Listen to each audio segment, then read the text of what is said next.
فضل ہے۔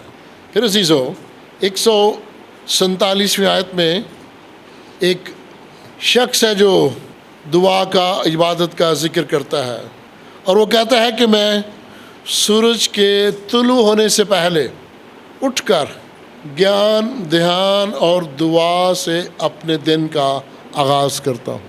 ایک شخص ہے جو خداوند کے بہت قریب ہے، اور اس کا انداز کیا ہے؟ وہ صبح سویرے اٹھتا ہے اور دعا اور عبادت کے ساتھ اپنے دن کا آغاز کرتا ہے۔ یہ کتنی بڑی برکت ہے، کتنا بڑا خداوند کا فضل ہے۔ مجھے یاد ہے ہم ہاسٹل میں جب پڑھتے تھے مشن اسکول میں، تو دعا سے پہلے ہمیں ناشتہ نہیں ملتا تھا، اور کتنا اچھا تھا اس دور کے لیے اور ان استادوں کے لیے۔ اور پھر اپنے گھر میں بچپن میں ہمیں یہ سکھایا گیا تھا، روٹی نہیں شروع کرنی جب تک دعا نہ مانگ لو، روٹی نہیں ملے گی جب تک دعا نہیں کرو گے۔ جب ماں باپ ایسی تربیت کریں گے تو وہ بچے، وہ بیٹے اور بیٹیاں خداوند کی قربت میں کتنا بڑھیں گے۔ ان کا ایمان تو بچپن ہی سے مضبوط ہو جائے گا نا، کہ دعا کریں گے تو روٹی ملے گی۔ اور بہت سارے خاندان ہیں دعا نہیں کرتے، کہتے خیر سل ہے، وہ تو خیر سل ہی ہے، خداوند مارتا نہیں ہے، وہ فوری سزا بھی نہیں دیتا، لیکن اس کا انداز فرق ہے انسانوں کو سزا دینے کا اور برکات دینے کا۔ عزیزو، کتنے ایسے لوگ ہیں جو اپنے بچوں کو یہ سکھاتے ہیں کہ پہلے دعا، ہاتھ نہیں کھڑے کرنے، بس اپنے دلوں میں سوچے گا۔ آج صبح میں پوچھ رہا تھا کہ سنڈے اسکول میں کتنے بچے آئے ہیں، تو مجھے بتایا گیا کہ 90-95 کے لگ بھگ۔ کتنا اچھا ہے۔ اگر اس چرچ میں 100 بچے آتے ہیں، 90 آتے ہیں، 125 آتے ہیں، تو ان کی ایمانی زندگی کی بنیاد کتنی مضبوط ہو رہی ہے۔ میں ان سارے بچوں کو اب نام بنام بھی جانتا ہوں جن کی گواہیاں ہیں کہ انہوں نے سنڈے اسکول سے بہت سیکھا ہے۔ اور میں آپ کو یہ بتا رہا ہوں کہ بچپن میں ماں باپ نے بھی یہ سکھایا، اور اس کے بعد اسکول نے بھی یہی سکھایا۔ اور کبھی کبھار ایسا ہو جاتا تھا جب بھوک زیادہ لگی ہوتی تھی نا، تو نوالا منہ میں ڈال لیا، اور ماں کی یا باپ کی آواز آئی دعا کی ہے، تو منہ میں نوالا، اور کہا خداوند تیرا شکر ہو، نوالا منہ میں ہی ہے۔ اور پھر ہمیں ایک اور تربیت دی گئی کہ چلیں کھانا آپ نے کھا لیا ہے، کھانے سے پہلے دعا مانگی ہے، اب کھانا کھانے کے بعد بھی دعا مانگنی ہے۔ یہ سارے مشن اسکولوں میں، ہاسٹلز میں ہوا کرتا تھا۔ خداوند تیرا شکر ہو، تو نے ہمیں اچھی روٹی دی، اچھی خوراک دی، پیٹ بھر کے ہم نے کھایا، تیرا شکر ہو۔ پھر ان ہاتھوں کے لیے دعا مانگتے جن کے وسیلے تیار ہوتا ہے، پھر ان وسائل کے لیے دعا مانگتے جن کے وسیلے یہ تیار ہوتا ہے۔ اور میں نے ایسے بھی بڑے بڑے بیاہ شادیوں کے پروگرام دیکھے ہیں، ناچ گانا ٹھیک ہوتا ہے، ساؤنڈ سسٹم کے لیے ڈی جے کا اچھا انتظام ہوتا ہے، اور اگر میں کہوں یار مائک دو ذرا دعا کرنی ہے، کہتے ہیں جی مائک تو کوئی نہیں۔ اتنا انتظام کیا ہے، لاکھوں کا خرچ کیا ہے، یار ایک مائک ہی منگوا لیتے وائرلیس یا لمبی تار والا، بیچارے پادری صاحب وہاں دعا کر لیتے۔ اور ایسے بھی میں نے بہت سارے پروگرام دیکھے ہیں، مائک کی بات کرنے کا موقع نہیں ملتا، کھانے پہ حملہ ہو جاتا ہے بغیر دعا کے، اور حملے کے بعد لوگ بھاگ جاتے ہیں۔ شکر گزاری کھانے سے پہلے اور کھانے کے بعد مہذب انداز میں، سلیقے سے، یہ ہمارے لیے بڑا اہم ہے۔ اور عزیزو، اسکولوں میں سکھایا جاتا تھا بائبل نہیں تو ناشتہ بھی نہیں، دعا نہیں تو ناشتہ بھی نہیں، یعنی یہ زندگی کی ایک اہم ضرورت ہے۔ تیرا کلام میرے قدموں کے لیے چراغ ہے، تیرا کلام میرے لیے غذا ہے، اور شریعت کے معنی غذا ہے۔ شریعت کے معنی وہ جو آج کل کہتے ہیں قانون نافذ کرو، یہ قانون نہیں ہے، یہ روحانی غذا ہے۔ اس کو خود ہی اپنے اندر نافذ کرنا چاہیے۔ ڈنڈا مار کے کسی کو کہنا ہے شریعت نافذ ہوئی ہے کہ نہیں ہوئی، وہ ایسے نہیں نافذ ہوتی۔ کیوں جی؟ اگر بندہ ہی ڈھیٹ ہو تو جتنے مرضی ڈنڈے مار لیں، شریعت نافذ نہیں ہو سکتی۔ شریعت دلوں میں اپنی جگہ بنائے تو وہ زیادہ اچھا ہے۔ تیرا کلام میرے لیے غذا ہے، اور بچپن میں ذرا نرم غذا ہے، لڑکپن میں تھوڑی سخت ہے، اور جب آپ بڑی عمر میں جاتے ہیں تو اس سے بھی زیادہ سخت ہو جاتی ہے۔ 148ویں آیت میں زبور نویس لکھتا ہے کہ جب میں رات کو سوتا ہوں، خوابوں میں اور بے خوابی کی حالت میں بھی میں کلام پر غور کرتا ہوں۔ کئی دفعہ خواب میں اور کئی دفعہ خواب میں نہیں ہوتا، جاگ رہا ہوتا ہوں، میں کلام پر غور کرتا ہوں۔ اور ایسی تنہائی میں اور خاموشی میں عزیزو انسان اپنے بارے میں سوچتا ہے۔ آپ سڑک پہ گاڑی میں جا رہے ہیں، اپنی گاڑی میں یا بس میں، آپ کا دھیان بہت ساری چیزوں کی طرف جاتا ہے، دائیں بائیں دائیں بائیں، ہے نا؟ اور اگر آپ میں سے کسی کو سمندر میں بحری جہاز میں سفر کرنے کا اتفاق ہو اور آپ اس بحری جہاز کے اوپر جو چھت بنی ہوتی ہے اس پہ آ کے ذرا دائیں بائیں دیکھیں تو آپ کو آسمان اور نیچے سب سمندر ہی نظر آئے گا، اور اس وقت آپ اپنے بارے میں سوچیں گے، اور کچھ بھی نہیں وہاں دیکھنے کے لیے۔ خدا کی قدرت کو دیکھیں گے اور اپنے بارے میں غور کریں گے کہ میں کیا شے ہوں، اور خدا کی قدرت اور کائنات دیکھیے۔ یہ سمندر زمین سے بہت زیادہ جگہ گھیرے ہوئے ہیں، 3 حصے پانی ہے نا، 1 حصہ خشکی ہے نا، اور وہاں دائیں بائیں پانی، اور آپ تنہائی میں اور آپ کی توجہ ایک جگہ مرکوز ہو جاتی ہے اور آپ غور کرتے ہیں خداوند تو بھلا ہے اور تو سچ مچ دنیا جہاں کو بنانے والا ہے۔ یہ کوئی اور شخصیت نہیں ہے یا یہ کسی حادثہ سے نہیں بنا۔ خداوند تیرا شکر ہو۔ جب ہم تنہائی میں خداوند سے اپنا تعلق اور ناطہ جوڑ لیتے ہیں تو خداوند ہمیں ایسے خزانے عطا کر دیتا ہے جو کبھی ہماری سوچ میں بھی نہیں ہوتے۔ رات کو کلام پڑھنے کی ذرا کوشش کرنا تنہائی میں، اس وقت ٹیلی فون بھی آپ کو ڈسٹرب نہیں کرے گا۔ دیکھنا ذرا، کلام پڑھتے جائیں اور آپ کے یہ کیا کہیں گے، یہ لوں کنڈے کھڑے ہو جائیں گے، آنکھوں میں آنسو آئیں گے۔ خدا کی قدرت، اس کا کلام، اس کی پاور، اور آپ کو احساس ہوگا کہ میں تو کچھ بھی نہیں اور خدا کی شفقت اور رحمت مجھ پر اتنی بڑی ہے۔ اور جب خداوند کی شفقت اور رحمت مجھ پر اتنی بڑی ہے تو میں نے خداوند کے لیے کیا کیا ہے؟ کیا میں اس کی گواہی دیتا ہوں یا لوگوں کے سامنے انکاری ہو جاتا ہوں، منکر ہو جاتا ہوں؟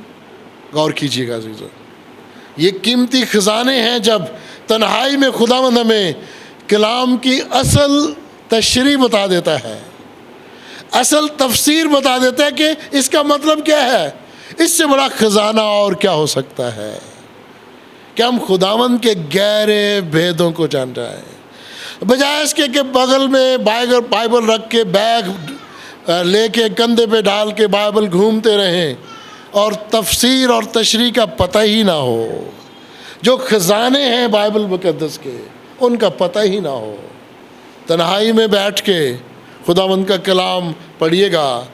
ایک شخص رات کی تنہائی اور ایک شخص صبح سویرے اٹھ کے سورج کے طلوع ہونے سے پہلے خداوند سے مانگ رہا ہے۔ عزیزو، 149ویں آیت میں لکھا ہے، ہمیں کبھی بھی اس حقیقت کو بھولنا نہیں چاہیے کہ ہم دعا کے ذریعے فوری طور پر خدا کی بارگاہ میں پہنچ جاتے ہیں۔ بہت سارے لوگ سوچتے ہیں پتہ نہیں دعا سنی ہے کہ نہیں سنی، لیکن ایمان یہ ہونا چاہیے کہ جب میں دعا مانگ رہا ہوں تو میں خداوند کی بارگاہ میں پہنچ چکا ہوں، خداوند کی حضوری میں پہنچ چکا ہوں۔ اس حد تک ایمان ہو۔ میں نے اکثر چھوٹے بچوں کو دیکھا گھروں میں، جب چوٹ لگ جائے نا تو دادی دادا اور امی ابو کیا کرتے ہیں، اوپر ہاتھ رکھ کہتے ہیں میں نے دعا کی ہے، ٹھیک ہو جائے۔ اور بچہ بھی دادا دادی کہہ رہے ہیں، ماں باپ کہہ رہے ہیں، نانی نانا کہہ رہے ہیں، وہ ایک دم اسے تسلی ہو جاتی ہے، دعا کی ہے نا، چوٹ لگی ہے، بخار ہوا ہے، ماں کہتی میں نے دعا کی ہے، سو جا تو ٹھیک ہو گیا۔ کیا خوبصورت سادہ سا مضبوط سا بچے کا ایمان اور ماں باپ کا ایمان کہ بیٹے تیرے لیے تو میں نے دعا کر دی ہے، تو ٹھیک ہو گیا، اب تو شک نہ کر، ہو گیا۔ تو خداوند کی بارگاہ میں جو دعا ہم نے مانگی ہے وہ پہنچ گئی ہے۔ عزیزو، ہم خداوند کے حضور زبور نویس کی طرح